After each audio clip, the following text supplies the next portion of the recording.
What's up, everybody? It's Mr. Talkbox. Check it out. You need to like and subscribe. Come on and catch a vibe. Boy, DOA playlist. Let's keep it funky. YouTube family, YouTube world, I hope everyone is well and blessed. You know, I mean that with every inch of my heart. I'm glad you're here hanging out with me today because I got another brother who's very special to me. I know y'all see that brother right there with the funky hat. You know, when you got to be funky to wear a hat like that, because that's the funk. That's called a grease hat. You know what I'm saying? That's the grease. We gonna call it. That's what that is. You know, y'all see this brother over here. I'm so happy that he's here hanging out with me. I've had the privilege and the honor to connect with this brother over the COVID. The COVID period, and man, you know, I knew when I first talked to him day one that he was a special brother because he just had me laughing, and he was funny as all get out. And I had already knew how funky he was because Chucky Booker was the one who told me about him and introduced us, man. So I'm glad this brother's here, getting ready to share some of his incredible story and hanging out with me today.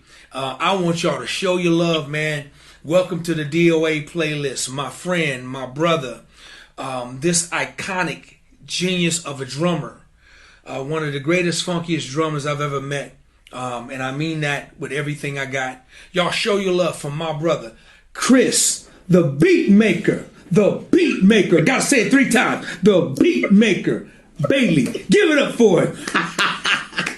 What's happening? Chris, what's up, my dude? I'm good, D. How you, bro? Man, I'm good, man. I'm so glad you're here with me, man. I tell everybody, I say, man, thank you for being here, man.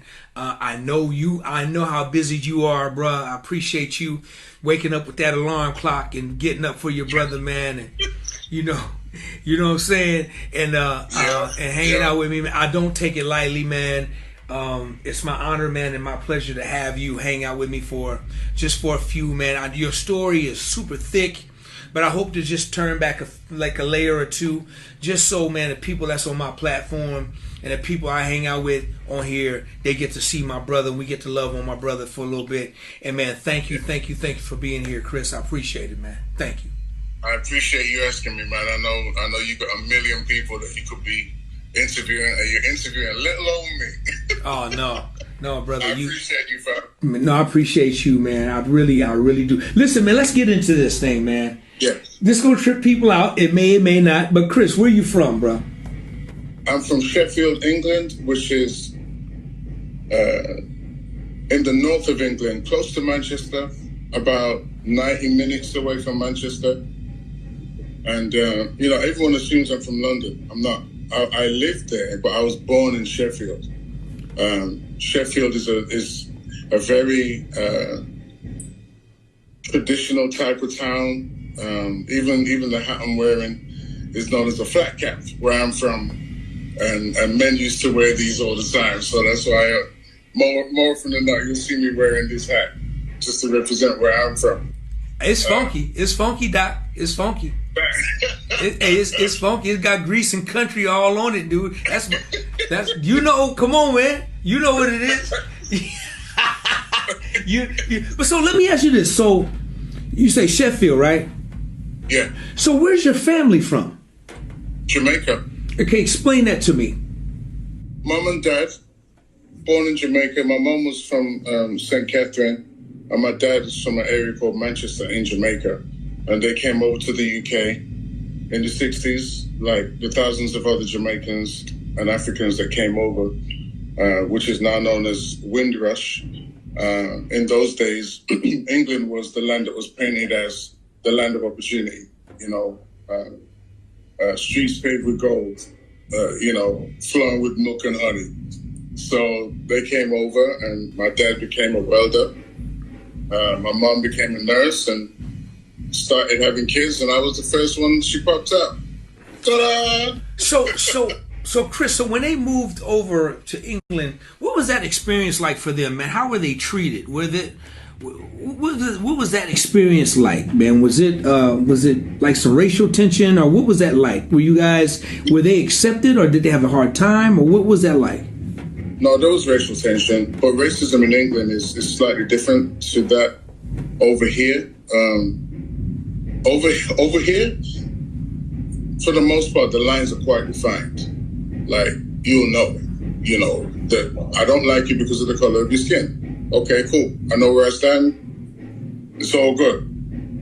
England, the lines are a bit blurred. So you don't always know that you're in some racism or a racist situation.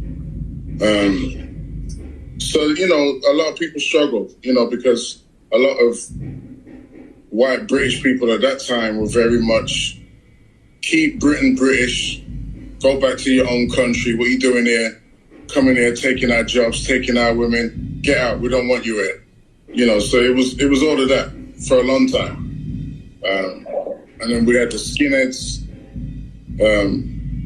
who were a bunch of guys that shaved their head and wore Dr. Martin boots and let it be known, we don't like black people. We don't want you here. A lot of fights, a lot of threats, but I guess it's everywhere. It just looks different depending on where you are. So as you were growing up, you experienced a lot of this as a kid, as you were growing up, going to schools and whatnot. Well, not really. I mean, I observed it, but I never personally went through it because I was a big kid. So because I was a big kid, it was assumed that, I'm this big bad, and I wasn't. I'm a gentle guy, but the appearance of me kept people away, which is fine, because it meant that no one messed with me, no one troubled me. But you saw you saw it happen to others. You experienced it happening to other people, other kids at the school. Oh yeah, because my school was different in that I was one of 3 black kids at my school. My community was mainly white people and in a Pakistani or I don't even think there were any Asians. It was mainly black, white, and Indian kids. So it was different because and I don't know if this is because of the area I was in or the fact that we were kids. It's almost like we didn't see color. We just had fun as kids. So Chris, as a kid, let's get into this a little bit. So what's your ambitions, man? When did the music thing start? And when did you start off on drums, or what was your first instrument? Or if there was a different instrument? Drums. Well, I was a fat kid, so I spent a lot of time, kids, cruel MFs, and, laugh and make jokes and whatnot. So what I found is that drums was a safe place for me. So after school, every day, I played drums at school. After school, I'd get on the bus and go to the music store. What's it called? It used to be called Carlsboro, and then it changed to the Academy of Sound. And I used to go in there. They had a drum section in the back, right in the back. And I used to go in there, and they used to just let me play. And they didn't tell me until years afterwards, but they said, when we saw you coming, we were like, oh God. Because we knew it was going to be loud. We knew it was going to be a lot of noise, and we're trying to work, but you had so much potential that we just left you. And I talked to one of the managers the other day, and he said, we're so proud of you. All the things that you've achieved, all the different tours you've done. We're just so proud to know that we had a part to play in that, And then after the music store, if it was on a Tuesday, I would go down, I'd get I'd get Cleve to go and open the church because he had the keys.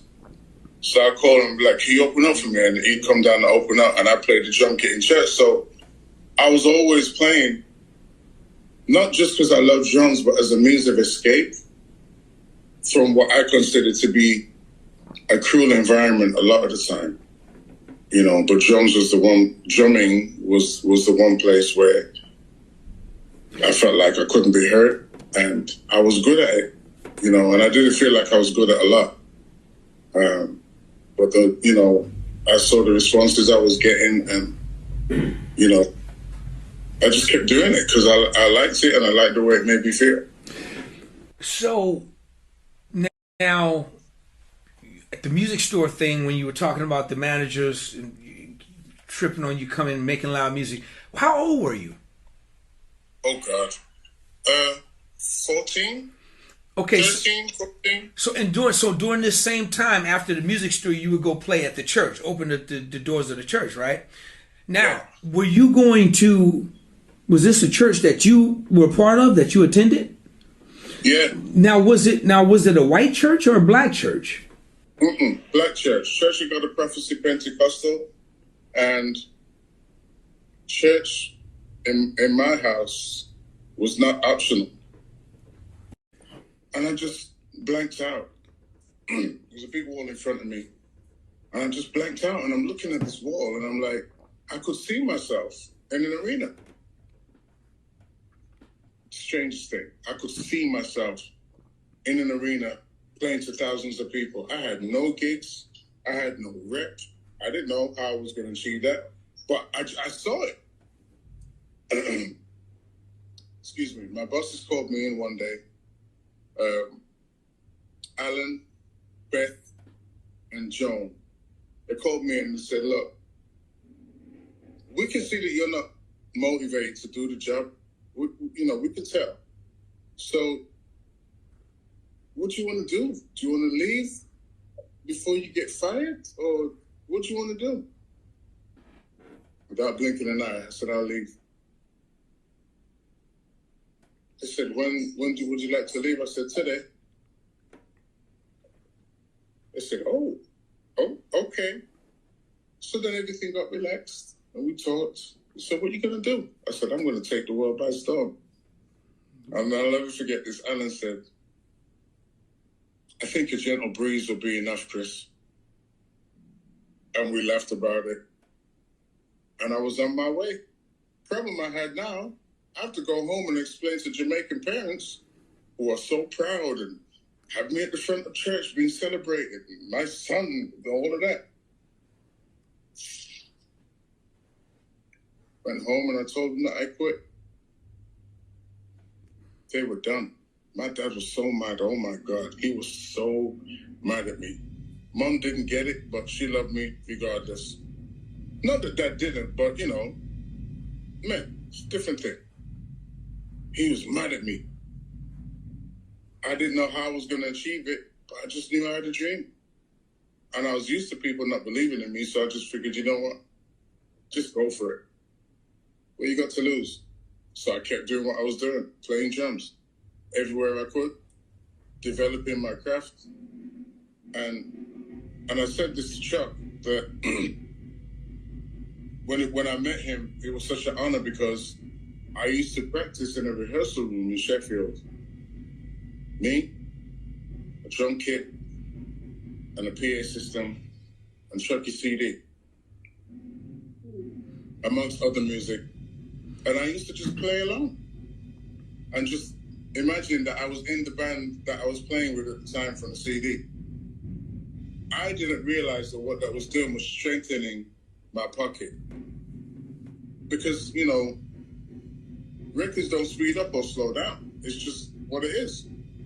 So I got used to just having that internal clap, and that's how I got a reputation as a serious groover,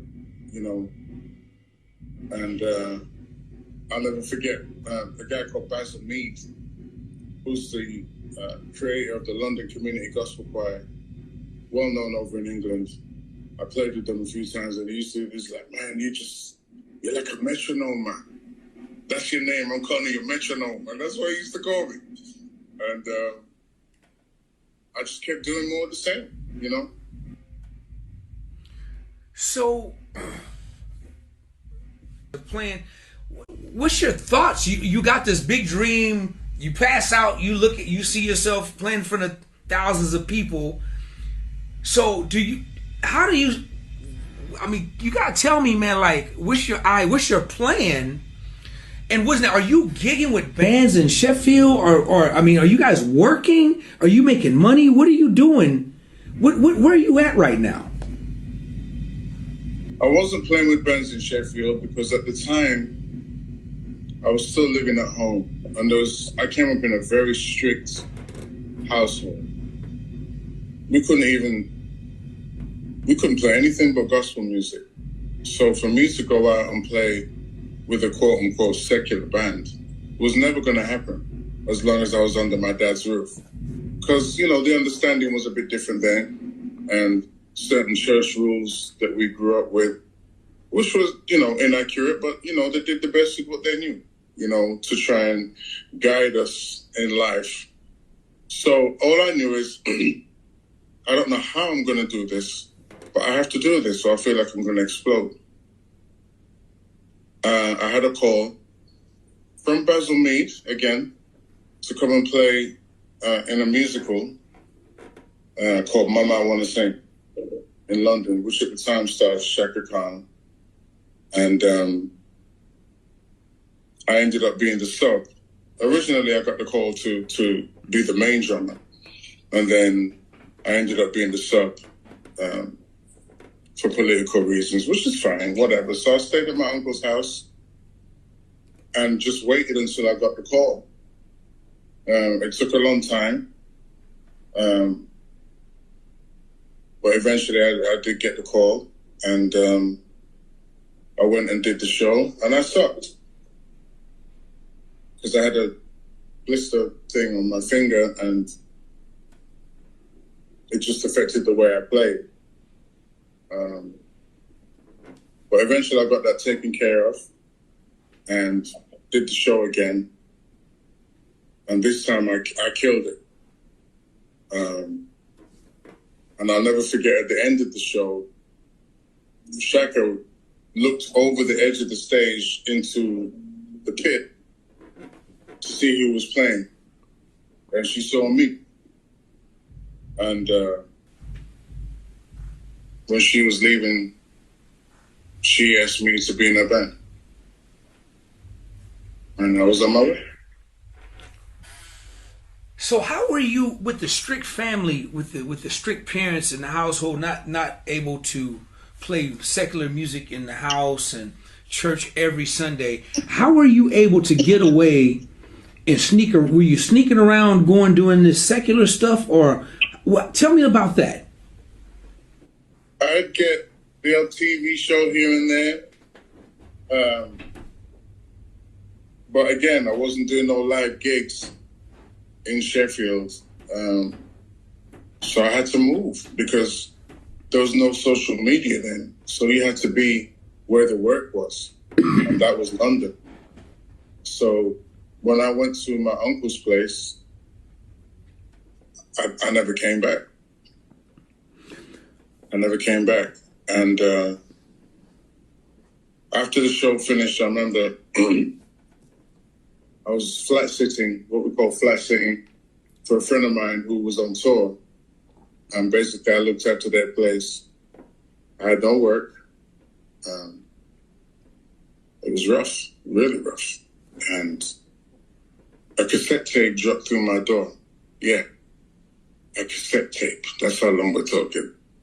Dropped through my door with a note attached to it that said, learn these songs by tomorrow. And it was 7 songs. The guy that dropped the tape through the door was my bro, Michael Brown, guitarist. And I listened to the songs. I said, all right, this is it. And it was for a girl called Michelle Gale, who was in a very popular TV show called EastEnders. And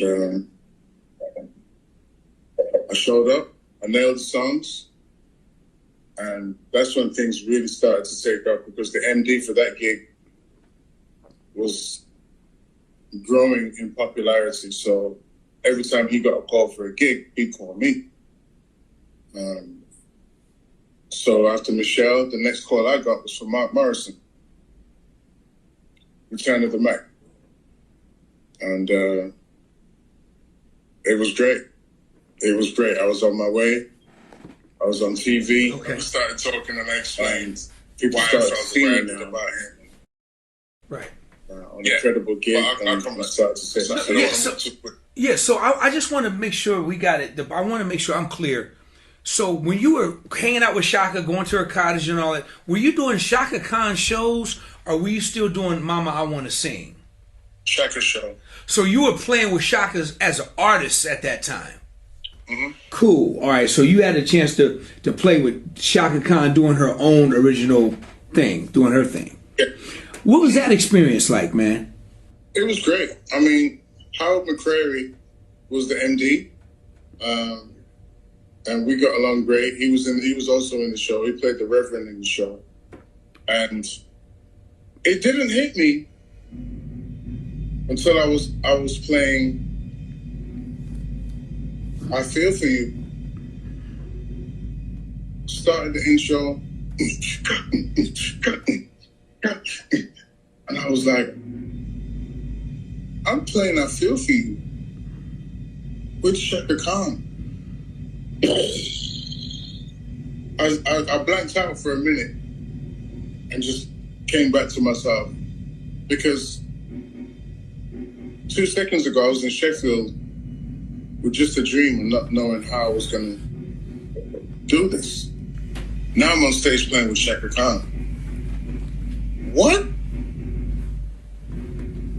And that's how my career has been since. Okay, that's good. That's good. Now I'm up to speed now. So that's incredible. So basically, you just worked with her in Europe. Never came to the States with her. You guys are just doing your thing in Europe with Shaka Khan. How long did that last?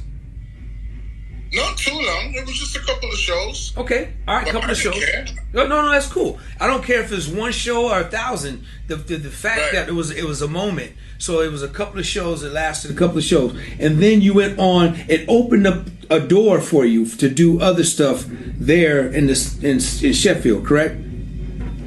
Well, I was in London at that time. You were in London. So much later on. Okay.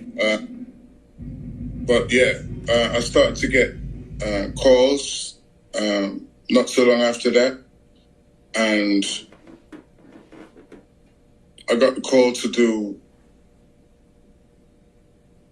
What was it? It was Coolio, actually. I was friends with Dennis Chambers at that time, and I had a choice at that time to go to school or hit the road. I'd applied to Berkeley in Boston, and there was a chance that I could have got a scholarship. But then I came back to the dream that I had. And I said, Dennis, I don't know what to do. What do you think? I've been offered this tour. Should I do that or should I go to Berkeley? He said, well, Berkeley's not going to teach you what the road will. I said, okay. And just like that, I made up my mind. And I did the Coolio gig, and of all the things I've done, it's probably the most fun I've ever had on a gig. Wow. Now, is that what brought you to America? Okay. No, these tours with Coolio were European. Okay. So, Germany, Sweden, Switzerland, wherever we went, it was always on that side of the pond. And that was my first taste of American culture, I guess you could say. Because there were some things that I weren't privy to. Like gang culture, East, West. I didn't know anything about it. And if I can tell you a quick story, I don't want to move too quickly. But I walked in rehearsal one day. For some reason, I just felt like wearing red this day. Okay, first of all, where were you?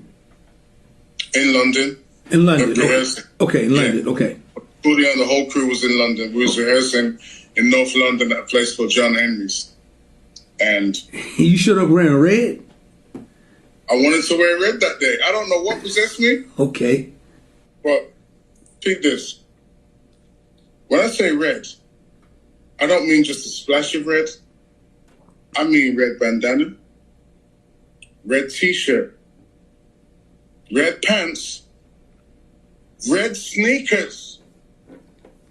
I kid you not. Red from head to toe. I show up to rehearsal. I walk through the door. Everything stops. The whole room looks at me. Not my guys, the American guys. All look at me. And they're looking a bit vicious. But I'm oblivious. I don't know what's going on. So Coolio, rest in peace, turns around to me and says, wait, don't make me laugh. He says, "What's up, cuz?" I said, "Nothing. Morning." No lie. I had no idea what was going on. He's like, "Nah. What's up, cuz?" Nothing. I'm a bit tired, but apart from that, I'm alright. Now, I've noticed that his homies have the same facial expression that he has. And I'm like, oh, this is, whatever this is, it's not good. I'm not sure what I did, but everyone looks really mad. So, oh God, what was the band's name? 40 Thieves. I forget who they were signed to, but it was Coolio and the 40 Thieves. And one of the 40 Thieves came over to me and said, because he could see, I didn't know what was going on. So he said, "It's because you're wearing red." I said, "What's wrong with red?" He said, "It's offensive." I said, "Why is red offensive?" He said, "Because that's not their color." I said, "They have a color?" "Yeah, their color's blue." So why is blue? What do you mean they've got a color? I said, "Well, it's about their set." "Their who?" "Their set." "What's the set?" "Well, their gang." "Gang?" "Yeah. Crips are blue, Bloods are red. Because of the part of the world they're from, they're Crips. The colors you're wearing represent the Bloods." I said, "I'm not in a gang." I said, "They don't know that. They're just offended." I said, "Well, I'm not. I'm just wearing red. I'm not." I said, "Hold on. Excuse me, everyone. Apparently I've offended everybody by what I'm wearing. I didn't know. I'm not in a gang. I don't know anything about gang culture. If I've offended anyone, I'm really sorry. But I didn't know. And I don't want no trouble." And one by one, you just said, and everyone fell on the floor laughing at me. We couldn't rehearse for a good 20 minutes because they were screaming at me. And it ended up being humorous. And then Coolio looked at me and he said, "Don't wear that shit no more."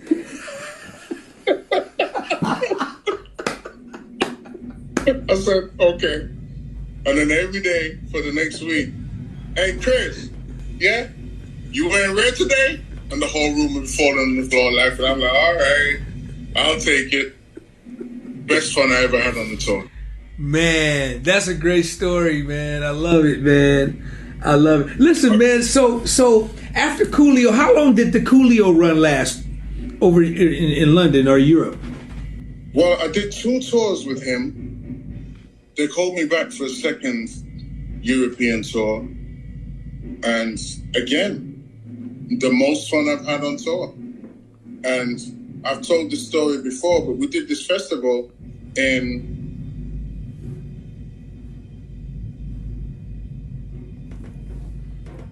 Germany, maybe?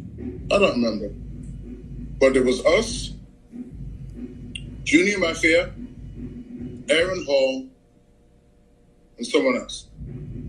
So we done the gig. It went great. We're on the bus. The promoter comes on the bus and says, excuse me, guys? I'm like, yeah. One of the buses has broken down, and we are too far to wait for another bus. So would you mind if to share your bus with Junior Mafia? Junior Mafia? Yes, Junior Mafia. Is this okay? So the guys talks about it. Now, bear in mind, there's the whole East versus West thing going on. Again, I'm from Sheffield. I don't know anything about this life, right? So they agree. Biggie gets on the bus. He's the first one to get on. As he's walking down the bus, him and Coolio, who stood up, accidentally bumped shoulders. And they stop and look at each other. I'm like, oh God, oh God, oh God, oh God, I'm going to die. I'm going to die today on this gig. So I look down, I'm breathing hard, nothing happened. Bearing in mind, I've got no perception of what things actually are, but what I've seen in movies, Boys in the Hood and Menace to Society, and so I don't really know. So I'm scared to death. So they bump shoulders, nothing happens. Biggie comes and sits right behind me. And then Lil Caesar gets on, Lil Kim, and whoever else was in the crew. So we're driving.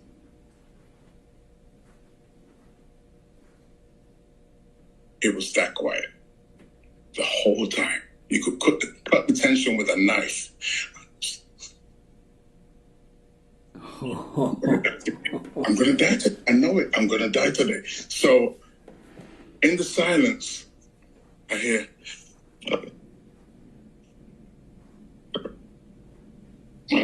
I'm like, oh, snap. Notorious B.I.G. is asleep behind me. I turned around. I don't know what possessed me. I turned around to look. This dude's looking right at me. One eye's looking at me, the other eye's looking up here. Now I'm in a predicament because I don't know which eye to look at. I don't want to offend this guy. So I'm like, do I look at the good eye that's looking at me?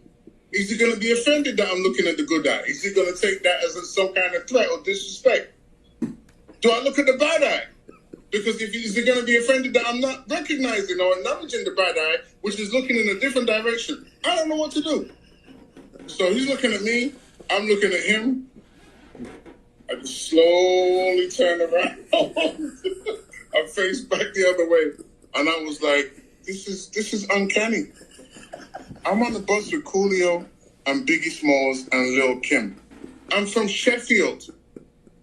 Do you understand what I'm saying to you? I'm from a small town where anyone that's left hasn't done this magnitude of gigs or been in that kind of... My mind was blown. But nothing happened. Thank God. But I was scared to death on that tour. In those moments, but the truth is, they were all family men, good dudes. Hilarious. Always cracking jokes. Always. We had a gig one night, and there was, American culture, if you're friends, you talk about each other's mom, right? But I didn't know anything about that. So I'm in the van and I'm quiet because I'm like, better not talk about my mom. I love my mom and I would go off in there today. So I'm sitting there quiet. And Coolio's like, hey, your mama's so fat, blah, blah, blah, blah, blah. Your mama this, your mama that. I haven't said a word yet. So Coolio turns around and said, hey, Chris. I said, don't. And the whole van got quiet. He's like, hey, what's up, cuz? I said, don't talk about my mom, bro. I don't care. I don't care who you are. Don't talk about I love my mom. Don't talk about my mom. I'm not having it. Hey, cuz, it's jokes, cuz. We good. You good. It's jokes. I ain't trying to offend nobody. It's jokes, cuz. I said, well, it's not funny to me. And there's certain jokes that I don't like. I don't care who you are. No. so, so he's talking, and he's like, yo, big homie, we good. This is how we do back home. It's all good. It's all love, though.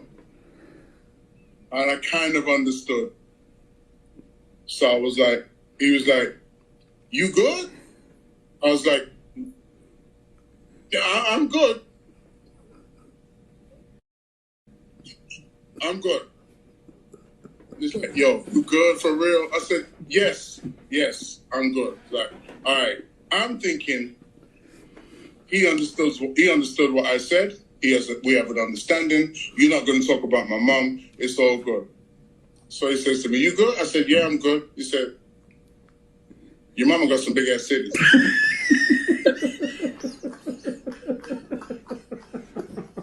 I couldn't even be mad. The whole bus was screaming, laughing, and eventually I laughed too. Those are the kind of moments you can't buy those, bro. Like, so much fun all the time. I miss that dude. I miss that dude. He was a good man. Okay, I don't know what the hell happened to this interview.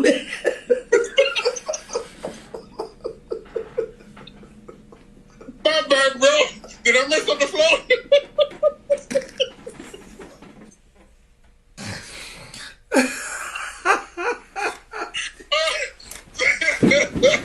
I'm sorry. You gotta arrange your questions on the floor, and I'm just talking. So you don't shut up and let me do this video.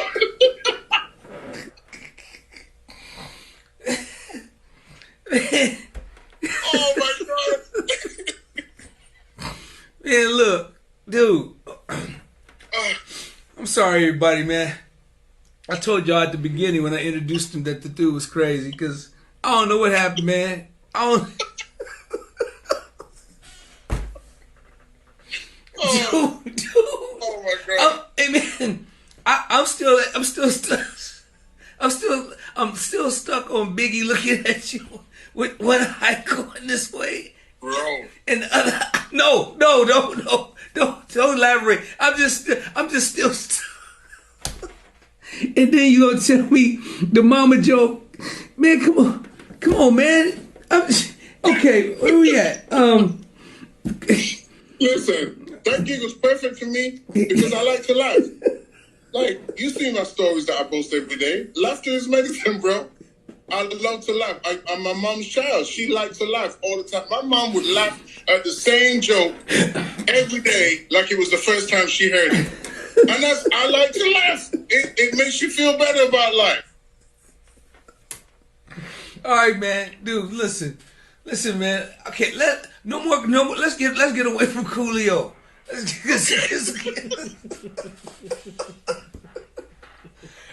Man, how did you? So tell me about your transition from the UK to America, man. Let's get to that, man. How did you? Because, dude. Okay. So the long and short of it is I met someone and we started dating long distance, fell in love and all that, came over and she said, stay, we'll figure it out, just stay. Because the distance was affecting our relationship. So I ended up staying. I didn't know what I was going to do, but again, I put my backpack on, stood at the edge of the cliff, boom, jumped. Sacrificed my whole career that I'd worked hard for, all the gigs I'd done. I was even on retainer at the time with a guy called Daniel Bedingfield. I left the gig. And he's paying me well, too, at the time. But here I am. I'm in America, and I'm just here, and I didn't know what I was going to do. But I had friends here, you know, Eric Smith, Pick Funk. We've been friends for years. Gordon Campbell. We've been friends for years. So at least I knew people, and started, going around and trying to get my name out there. And I got surprised because a few people that I introduced myself to, hi, I'm Chris Bailey, I'm from the UK, I play drums. And a couple of cats were like, Chris Bailey? I said, yeah. They said, Donnie McClurkin, Chris Bailey? And I was shocked because I didn't know anybody knew that I played on Donnie McClurkin's album. Because it didn't do a lot in the UK. I mean, Donnie was known, but the album itself didn't blow up. But when I came over here, I came to realize that We Fall Down was a massive record, and I didn't know. I had no idea. So people had heard my name before I knew they'd heard my name. So that actually helped a lot, and I just kept doing that.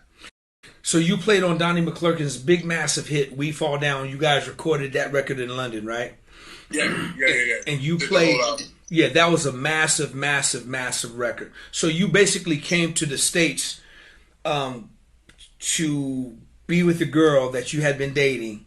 And so that was the decision making for you coming to this. It wasn't because of a job you had. So when you got to the States, did you get a job, or did you get a 9-to-5, or were you looking for work, or how? No, I couldn't because I didn't have a green card, so I wasn't allowed to do anything officially. So anything I did do, which wasn't a lot at the time, had to be done under the table. Thankfully, I had people like Dennis Chambers filming me a couple of sessions that he couldn't do. Playing with a bass player called Bunny Brunel.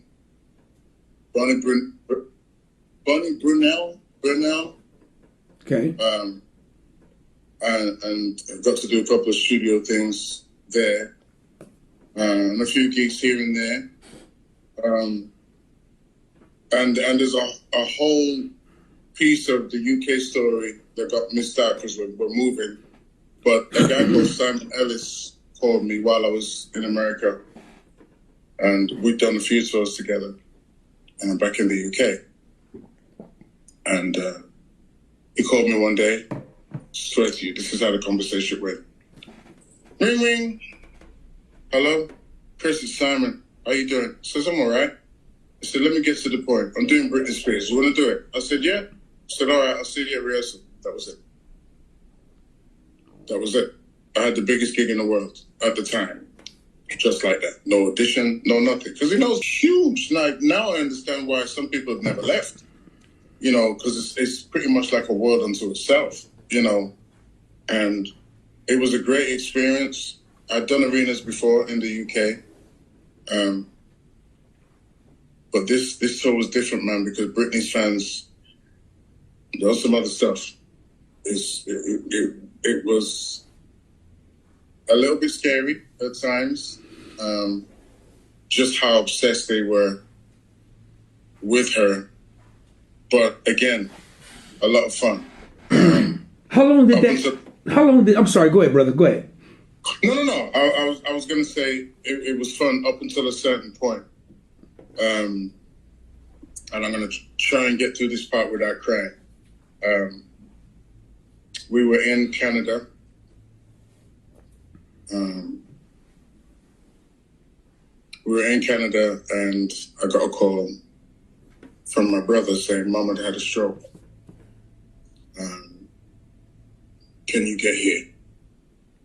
I'm on tour, but obviously I'm going to try. So I went to my MD. I said, my mom's had a stroke. They're saying she might not make it. They said, we've got your performance in Pro Tools. Go home. So they got me a ticket. And obviously I'm devastated. When I talked to my brother, he put the phone to her ear and said, talk to her. By that time, she'd lost the powers of speech. So I told her, you know, I love you. Hang on. I'm huge. Like, now I understand why some people have never left. You know, because it's pretty much like a world unto itself, you know. And I'm going to the airport, and it was such a beautiful, bright, sunny day. And just like that, these clouds came. Dark clouds. Thunder. And it was the biggest downpour I'd ever seen in my life. I'm talking about the car in front had to put on hazard lights, and the car in front of them put on their hazard because we couldn't see. Because the downpour was that heavy. And as quick as it came, clouds left, and it was sunny again, and I said, oh no, she's gone. I just knew she's gone.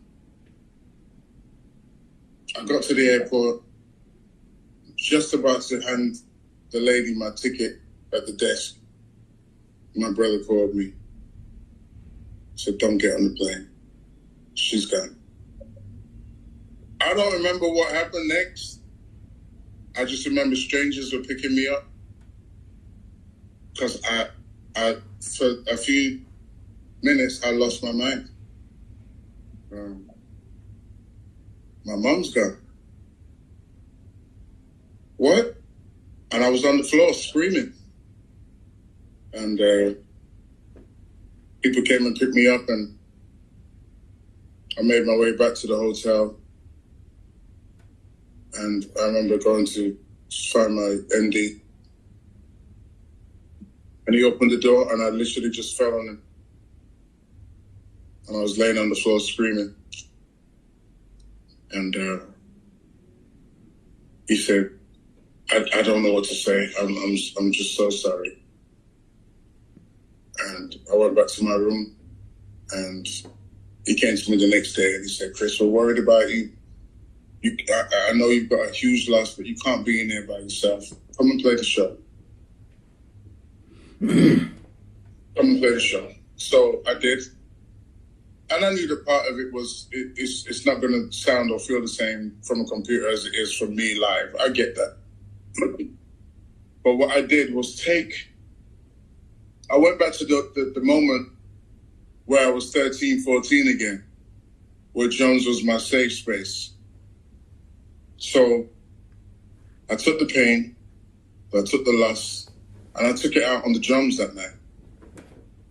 It was my way of dealing with the pain and saying goodbye, I guess. And everyone was coming up to me after the show like, yo, I don't know what happened, but you killed tonight, bro. Oh my God. And I'm thinking, it wasn't about the gig. It was me processing. I finished the gig.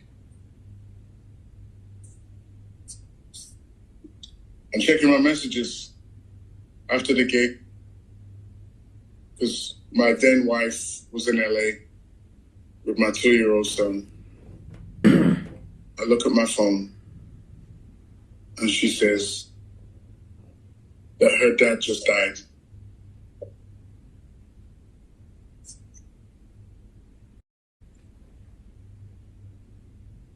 What? So I'm in Canada. My mom's dead. Her body's in Sheffield, England. My then wife is in Los Angeles. Her dad just died the next day. I'm in Canada.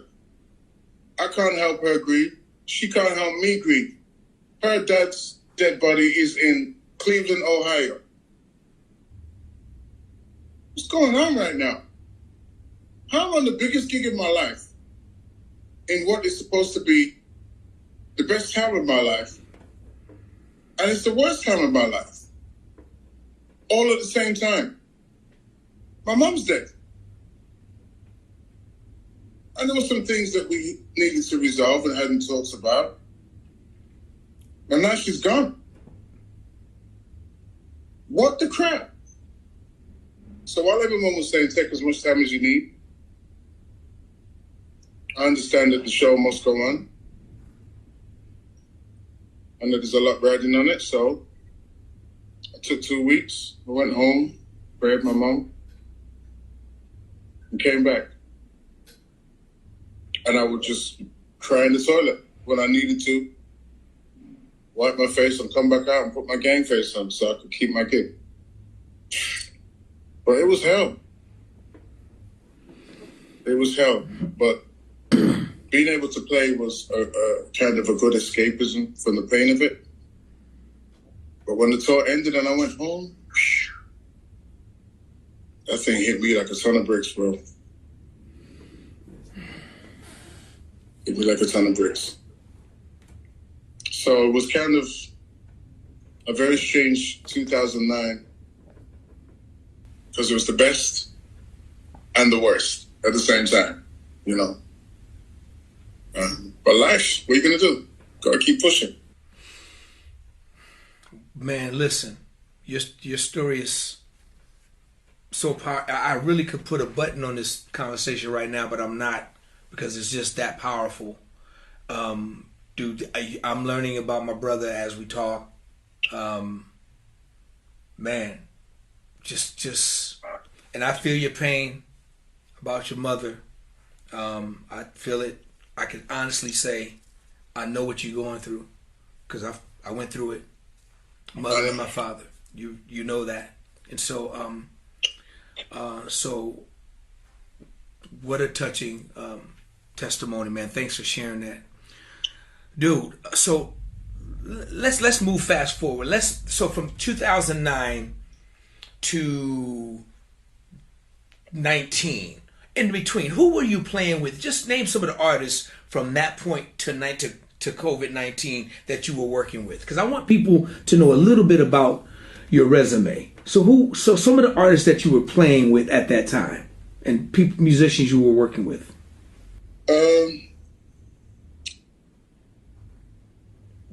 Adam Blackstone called me to do Nick Jonas, and that was my first time playing with Sonny T.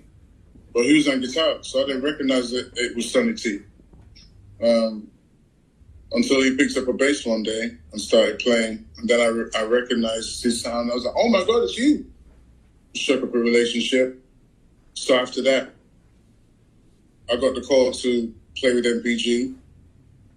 And because I'd studied Michael Bland, it was a good fit.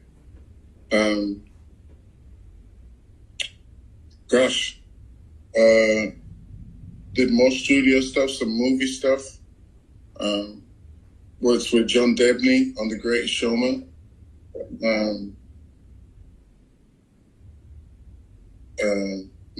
Played with Marcus Miller. Bro, I'm getting old. I forget a lot. Like, there's so many people. I just don't worries. It happens to everybody, man. It happens to everybody. It's just so many that you just after a while you just forget. And I was just learning all the time, and I love to learn about anything that I'm interested in, Man, let's talk about let's talk about Chucky. When did you did you meet Chucky during this time? Did you guys connect during the COVID time or before? Or when did you guys meet? Chucky. I don't remember if it was before I posted a video or after, but I did a remix. I played on a remix that my boy Ty Brown did, otherwise known as Tierra Music. And I played on this remix that he did, and it got a lot of love online, like a lot. And Chucky shared it on his page. And he kept talking about, dude, your groove is second to none. And I'm like, this is freaking Chucky Booker, man. Like, what the crap? I was in a rehearsal room, a dingy rehearsal room in Sheffield 2 seconds ago, playing to this guy's CD. Now I'm talking to it? Huh? Bro, when I tell you the story of my life makes no sense, it can only be God. Because the way things align and connect and come together, I couldn't have written this with my best effort. Which is why I'm always like, it's him. It ain't me. He's giving me the gift. He's put me in position. It's unbelievable, man. And Chuck has always showed love. And I've been telling him for years, you don't understand the influence that you are. And he's like, oh man, you know. I was like, no. I grew up around cats that idolized you, bro. My boy Lindsay Campbell in the UK would tell me about Chucky, and my boy Luke Smith would play different albums from Chuck and just listen, and then we try and emulate the feel or the vibe with different bands that we played with. Chuck's a legend, man. And I don't think America always appreciates what it has. I think because there's such a high level and there's so many different artists, they just take it for granted. Which is why when they come to the UK and do a jazz cafe or the Forum or wherever, they get real love because we weren't used to that. So when you guys came to town, it was like, yo, Chuck's in town, we have to go, you know. It was that. It wasn't like, yeah, I'm going to go to this game, see Chuck, you know. No, it was a big deal, you know, and Chuck has always been cool. And on the low days, he would encourage me and just tell me to keep going and saying we're going to work together one day. And next thing you know, he sent me a remix of some girl he was producing. And I played on it and played on a few things that he did, and people started showing more love, you know, because I was associated with his name. And man, what a legend! And you know, so I want to cover this, man. I want to cover this to the whole world. I want to talk about it just briefly. So that's how we met. I met you through Chucky Booker. Right. Chucky called me, and you know, and the only thing he was just talking about was how phenomenal you were back then and still are.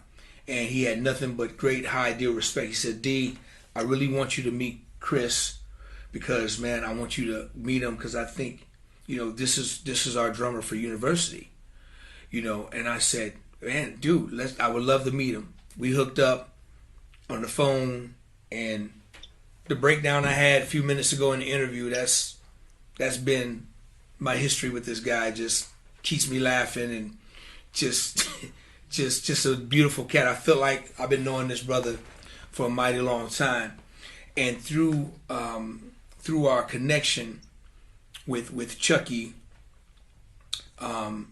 he actually quarterbacked the idea that landed this. Y'all check this out.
That thing right there happened because of this brother right here.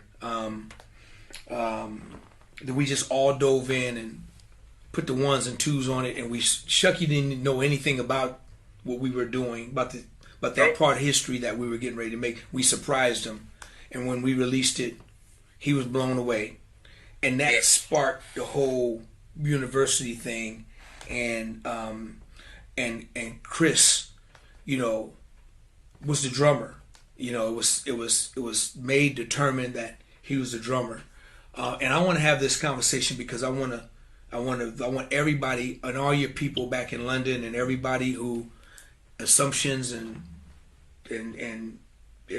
questions and everything and you know, I want to say this coming from me because I love this dude and I want to have this conversation.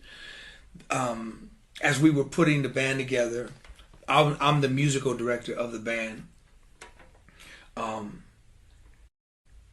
We ended up making a change midstream of putting this band together, and I bear all the burden, all the weight on me, simply because I'm the musical director, and I love this dude. Me and this dude was establishing a great relationship, a great brotherhood, and but in the midst of it, in the middle of it, when it came down to putting this band together, finding the right thing and the thing, I did a lot of prayer on it, and in the midst of it, God put it on my heart to make a change in the midst of, and I did that, and I ended up having to call my brother and tell my brother that there was going to be a change in the direction we were going to go with drummers, and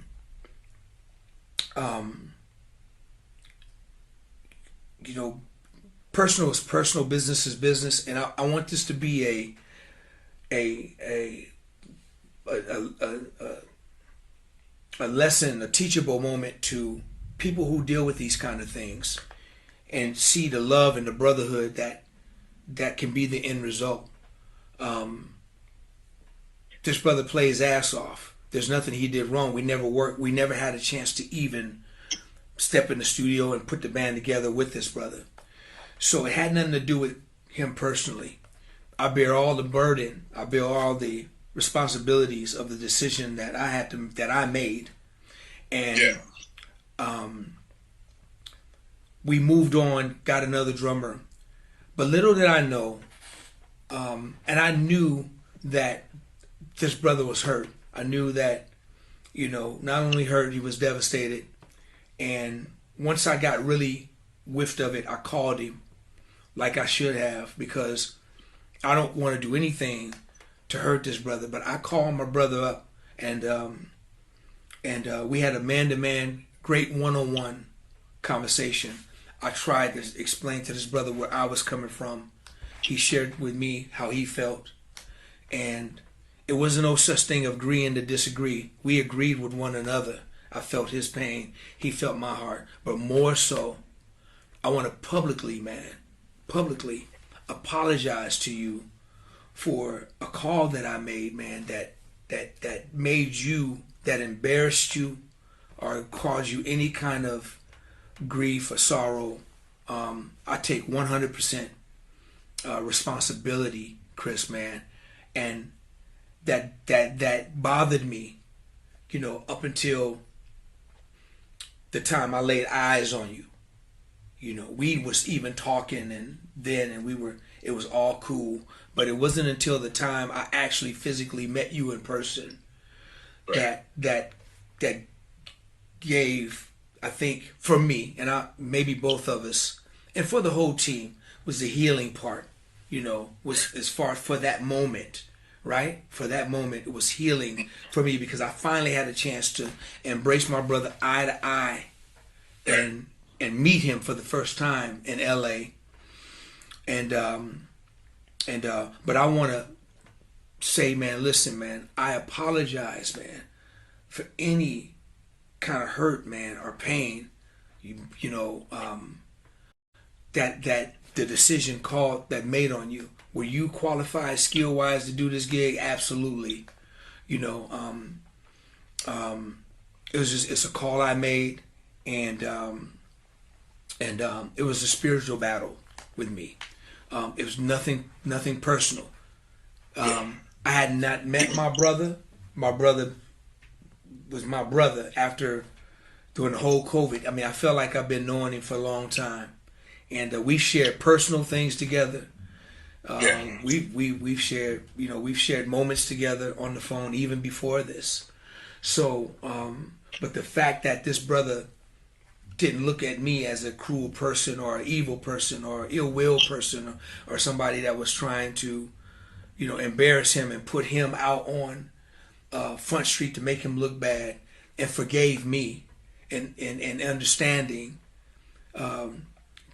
Just I was thankful, very, very thankful for that, because this business is full of letdowns and disappointments. Much respect for Brittany and those guys, man. It's just allowing you to take whatever time you needed to heal after the passing of your mother. Much respect for that, because a lot of artists would be like, if you got to go, we got to find somebody else. Right. Understand, as cruel as it may sound, cruel as that may be, it's not personal. It's the business part of it.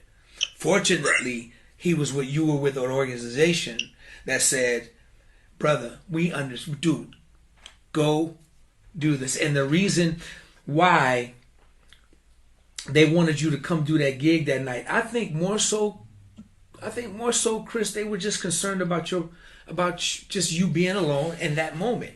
They saw how it hurt. I don't think it was. They could have did the gig with the stems and just had you in the box. They were prepared to do that. But they said, listen, and you're right, man, music is healing. So the fact that you played that gig that night and took that out on that show and took it was a healing moment. If it wasn't for nothing but 90 minutes, it took you someplace else just for a moment. And when that last note hit, here it comes again. But at least it was a getaway. What a blessing, man. So I look at it like that. I look at it more like, they wanted you, but not for just, they wanted you for other reasons, man, because they were concerned about your well-being. This is why I'm coming to you in front of everybody, because of I want people to know this, man. I want everybody to know, because it's been chatted, it's been talked about, it's been,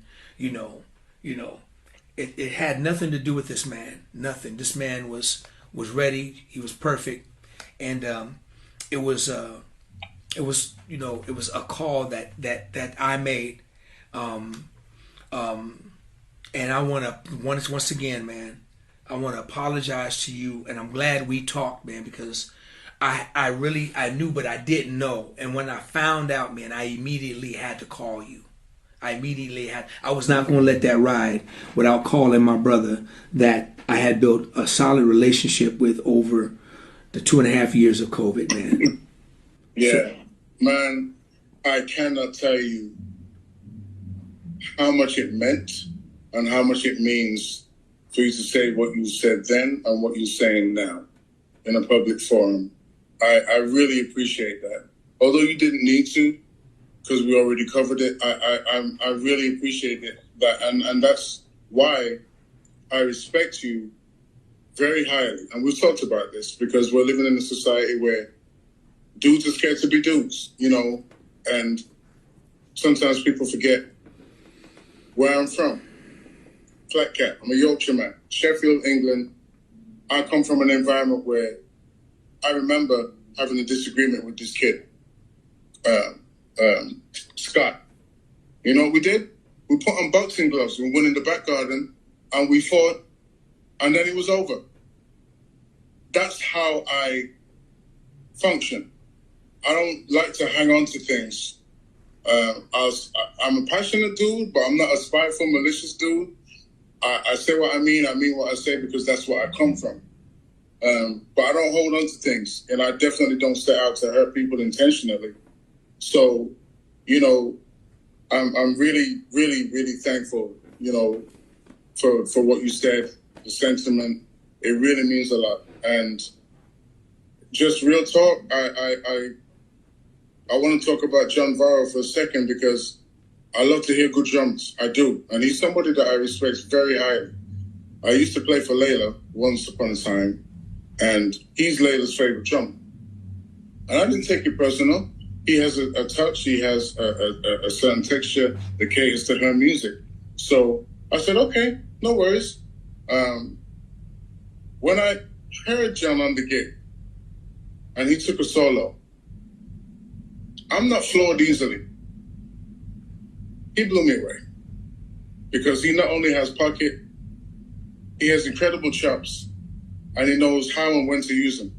And when I came down to the gig, I was determined that whatever I was carrying, I have to let this go. And the only way in my mind to let it go was to come to the show and throw my arms around everybody. So that's what I did. And that's why I met John for the first time. And he was like, Chris, I'm like, what's up, bro? Much respect, bro. You know, you killed it. And he did. You know, I'm sat there with my boy Gordon Campbell, who I've been friends with for 24 years. And we just listen and listen to all the hits. And I was that kid again. In Sheffield. In my mind. Only now I'm hearing it live. Wow. So I became a kid again. You know, and then after the gig, I went and met you, and you were soaked from sweat, but I didn't care. I hugged you, and it was love. Just like that. Love, man. Just like that. And then love, I man. met Eddie, right? Eddie M, Bobby G. Yeah, Bobby. I didn't see Bobby G. Oh, you didn't see Bobby? Okay. He was out, and I met someone else. Met Joe. Did you meet Joe Diesel? Joe Archie? Joe Diesel, yeah. And then I went and saw Chuck in the back. Yeah. And he looked a bit shocked to see me. And before I even gave him the chance to get into anything, I just threw my arms around him. Said, it's all love. It's all love. That's it. It's all love. Because the thing is, I've seen too many relationships spoiled and broken in this game. And it's just not worth it to have good relationships be broken for a gig. Right. For a gig? For a session? Like, we got to get out of this mentality of tearing each other apart, crabs in a barrel, for a gig. Because when you're on your deathbed, what's it going to matter? It doesn't. You know, and yeah, and on that note, I had COVID, and I was dying, and I didn't know it. I thought I had food poisoning. I couldn't keep anything down. My appetite was gone. My smell was weird. I was dizzy. I was weak. I couldn't work out what was going on. Went to the hospital. Excuse me. They gave me some pills, sent me home. And that was on the Wednesday. Friday, I'm nauseous, but I have no food in my system because I can't keep anything down. So I'm like, what the crap is going on? So I tried to have some water, and it came right back up. Like, I'm talking projectile. Exorcist. Whoa! It was bad. So I threw up. My eyes were closed by this time. And I said to my girl, baby, I need a bowl or something. I'm going to throw up again. My eyes were closed and I threw up. This time when I threw up, I couldn't see her because my eyes were closed. But I heard her scream and I heard the footsteps running towards the front of the building. My eyes are still closed. I'm like, babe? She's screaming and crying and praying. Like, what the heck is going on? I never saw it. But she said the bowl was full of blood. Not vomit with specks of blood. Pure blood, like he was pouring it out of a pitcher. Blood. The next thing I remember is there was 4 paramedics picking me up. And they dressed me and put me in the ambulance. I still didn't understand the seriousness of what was going on because I hadn't seen the blood. And it's probably a good idea I didn't because I would have probably freaked out. To get me in the ambulance, one of my closest friends, Ian Martin, shows up. Great bass player, chef. And I was cool until I saw his face at the ambulance door. He was banging on the door. When I saw his face, I was like, oh, this is serious. Because he don't react like that ever. He's not an overly emotional dude. And I remember looking at the guy in the ambulance. I said, am I going to die? said, nah, don't talk like that, bro. You're going to be straight. I don't know if he was just doing his job or if he meant it, but it worked. Got to a hospital, and then I was there for a day, maybe two, and then they moved me to ICU because I got worse. My lungs had almost completely crystallized. I couldn't do anything for myself. I couldn't use the restroom to do anything that people do in the restroom. I had to be assisted. It was very humbling, but I had no choice but to just let them take care of me. Then came the oxygen tank because I couldn't breathe. I literally couldn't move that much without. It was horrible. Horrible. And I remember one day laying in the bed, looking out the window, thinking, none of the gigs matter. Whatever is or isn't in the bank doesn't matter. Right now, I just want to live. And I remember praying and said, God, if I can just breathe fresh air one more time, just one more time. Because, you know, the AC was on and whatever, but I'm looking out the window and it's all I could think about. I want to know what fresh air feels like again. Long story short, I got better. On the day I was leaving, I caught one of the doctors looking at me and I could tell he was thinking something. So I turned around. He saw me catch him looking at me and looked away. I said, no. What's going on? He said, oh, no, nothing. I said, no, tell me. I know you're thinking something. He said, okay,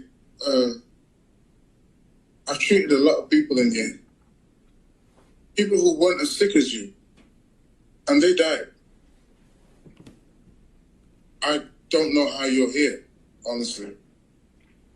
I said, it wasn't my time yet. He said, well, you're a walking miracle. I said, well, clearly I got something to do. They let me out. I'd forgotten the prayer that I prayed in the bed. When I got outside those hospital doors and that fresh air hit my nose, I went down to my lungs and everything in me registered fresh air again, bro. I cried like a baby, bro. For 95 minutes, straight, non-stop, sobbing. The level of appreciation that I have for life right now, it's just put me in a different place. I'm a flawed human being, as flawed as anybody. Made a lot of mistakes, got a lot of things wrong. But the wonderful thing about life is that we get to try again. You know, we get to rewrite the scripts. We get to try to not make the same mistakes again, and we get to try and help and encourage other people. You know, and if my story helps somebody appreciate what the quality of life that you should have, hey, so be it. I'm glad to be here, bro. Life has its challenges, but I'm thankful. Every day I wake up, I am grateful to be alive and in my right mind. In my right mind. I see a lot of people in these streets with mental issues. Once upon a time, I used to judge it. Not anymore. Because it could be any one of us. It could be me. But God kept me. And here I am to tell the story. Thankful. Man, listen, I'm thankful for you. I remember when you went through that. It's to hear it again. It still amazes me. Real quick, what are you doing these days? Real quick. After I got divorced, it threw me into, accidentally threw me into songwriting because I was in pain and couldn't work out how everything had gone so wrong. You know, got three beautiful kids that I love and adore, and all of a sudden, I went from being on the couch with them crawling all over me to now I'm in a one-bedroom place by myself. I got no family over here, very few friends, lots of acquaintances. And it was really dark. It was just a dark space. And one day I picked up a pen and started writing a poem of some sort. And I heard a melody and started tinkling around and it became a song. And I've been doing it ever since, and it's just been developing. And initially, it was just for me. It was just therapeutic, you know.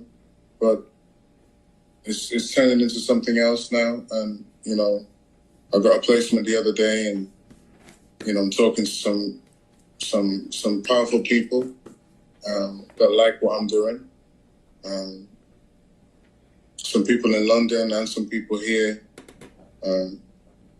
A kid, Simon Fuller, just took 3 of my songs that he said he's going to demo and play for Simon. And we'll see what happens, you know. I don't tend to get too excited these days until there's money in my account or there's a contract signed. But honestly, it's just beautiful for me to be able to do it and to get creatively what's in here out and have it sound how I heard it, you know, and what I can't do, I ask friends to help me with. And, you know, it's a beautiful journey. I'd go as far as to say it saved my life. Wow. Because there were times I just, you know, didn't see the point anymore. And I was talking to Tommy Sims, good friend of mine, and he said, Chris, you're going to win Grammys, bro. I'm telling you, I've been doing this a long time, and I know it when I hear it, and you're writing the kind of material that's relatable. And on the bad days, I'll never forget this. He said, on the bad days, like when it's really bad, I said, yeah. He said, let the pen hold it. And I was like, oh! Oh! It just made sense. Like, it really resonated with me. And that's all I've been doing ever since, you know.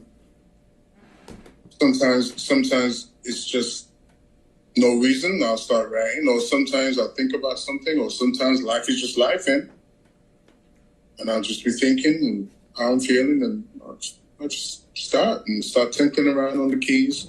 I'm no virtuoso, but I find the voicing finger by finger, chord by chord, you know, punch in, you know, until I've got something that I feel somewhat happy with. So, well, good. That's my journey right now, and I'm loving it. I didn't know I could do it. It's a beautiful thing, and now it makes sense why I've liked certain groups and certain singers over the years. Wow. Because I had a songwriter in me that I didn't know about. Wow. Well, good for you, man. I think that's the best lane, a good lane to be in, man. So I'm happy that you're into that lane, and I'm excited about it. Can't wait to hear your stuff, what you're doing. Real quick before I let you go, man. You got Mount Rushmore, bro. Can't wait to hear this coming from you. You got Mount Rushmore. You got your 4 top drummers. What's your 4 drummers you gonna put on your Mount Rushmore, my brother? 4, Lord. Woo, that's a tough one. Dennis Chamberlain, absolutely. Michael Bland, absolutely.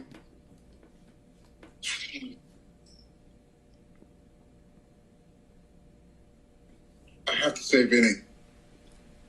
I have to say Vinny because he's an alien. So Dennis, Michael Bland, Vinny. Give the last name to Vinny so they know. Vinny, who say the whole name? Vinny Colaiuta, I'm sorry. Okay, yes, just so people know. Yeah. Yeah. Vinny Colaiuta. Wow. There's so many. But if I had a gun to my head and I had to pick number 4, I'd say Steve Jordan.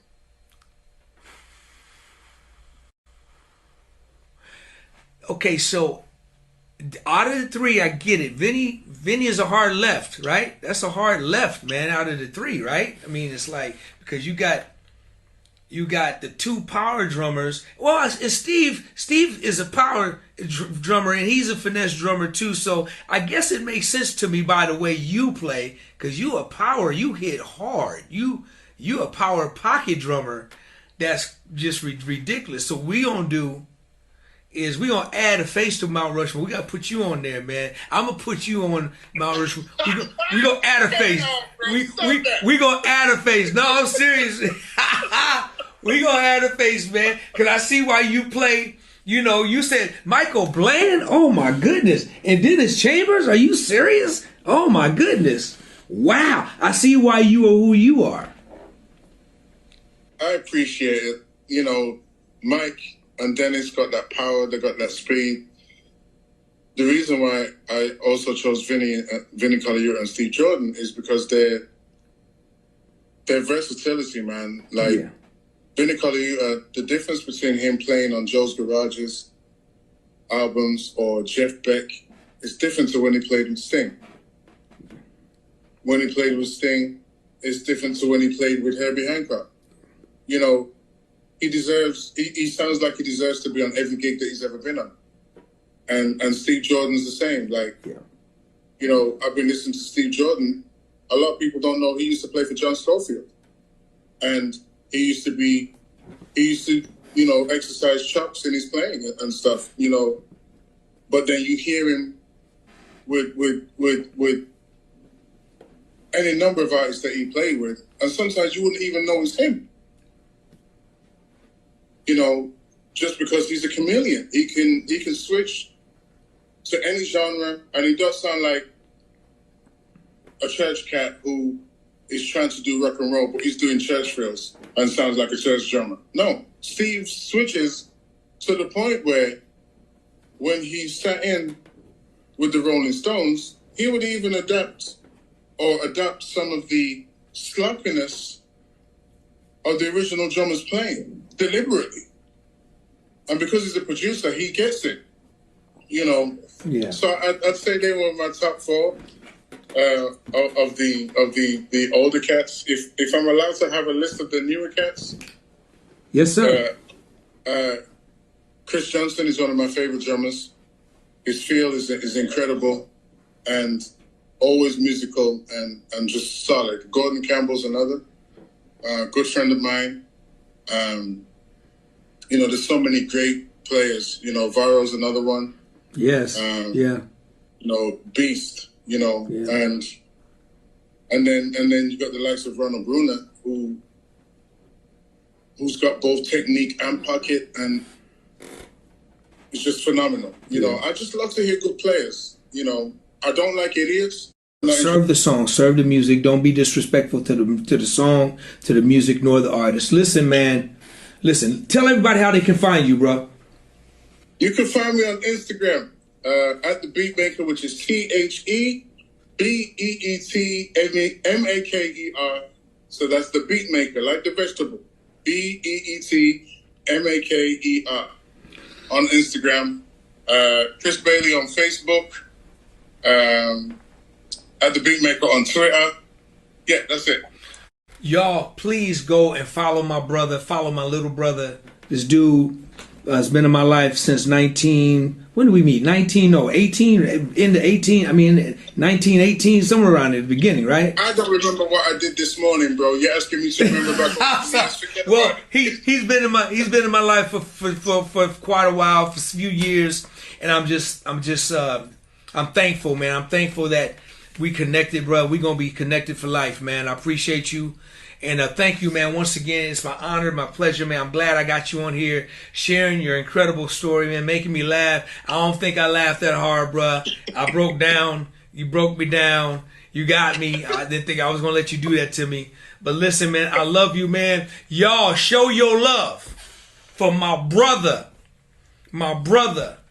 Chris, the Beat Maker. Bailey, show your love for him, y'all. I love you, bro. Love you too. Thank you, man. Right on. DOA playlist.